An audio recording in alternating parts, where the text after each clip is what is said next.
अस्सलाम वालेकुम दोस्तों, क्या हाल चाल। बात करेंगे जी सिग्नल्स के मतलब, वो भी राउंड अबाउट, यानी गोल चक्कर कह लें या दवार बोल लें, अरबिक में दवार बोलते हैं। तो दवार सलाम जो है, ये यास मार्ट जो है ना, अलखोद से अगर आप मोबेला की तरफ जाएं तो अलखोद मार्केट के जो साथ छोटा राउंड अबाउट है, उससे आगे मस्जिद रहमान जो नई मस्जिद है, कुछ महीने पहले ही वो ओपन हुई है। वहाँ पर जो राउंड अबाउट है यास मार्केट, और एक और स्कूल भी है, वहाँ पर जो बड़ा राउंड अबाउट है अल सलाम राउंड अबाउट, वो जो है फुली सिग्नल्स के साथ जो है लेस कर दिया गया है, यानी it is prepaid with signal, traffic signal.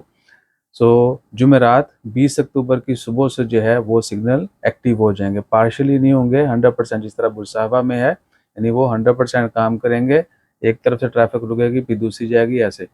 तो जुमेरात 20 अक्टूबर से जो है मस्कत म्यूनसिपलिटी ने आरओपी ने अनाउंसमेंट कर दिया कि वो सिग्नल एक्टिवेट हो जाएंगे, और सिर्फ वीकेंड्स या छुट्टियों में जो है वो पार्शली काम करेंगे, बाकी वर्किंग डेज में 100% काम करेंगे। लिहाजा उस तरफ जितने भी दोस्त आप जाते हैं, जिनका प्लान है, जो डेली गुजरते हैं, वो इस चीज़ को जहन में रखें कि जुमेरात वाले दिन से सिग्नल एक्टिवेट हो जाएंगे।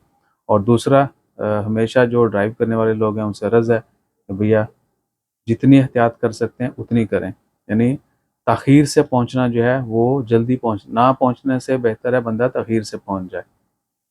यानी इसको उर्दू में या पंजाबी में क्या बोलते हैं, कदी ना पहुंचो नालों देर ना पहुंचना बेहतर है। ठीक है, तो हमेशा जो है रूल्स को भी फॉलो करें और अपनी तरफ से हर मुमकिन कोशिश करें, हर तरह की एहतियात करें कि आप खुद भी सेफ रहें रोड के ऊपर और दूसरों को भी महफूज रखें। जज़ाकल्लाह।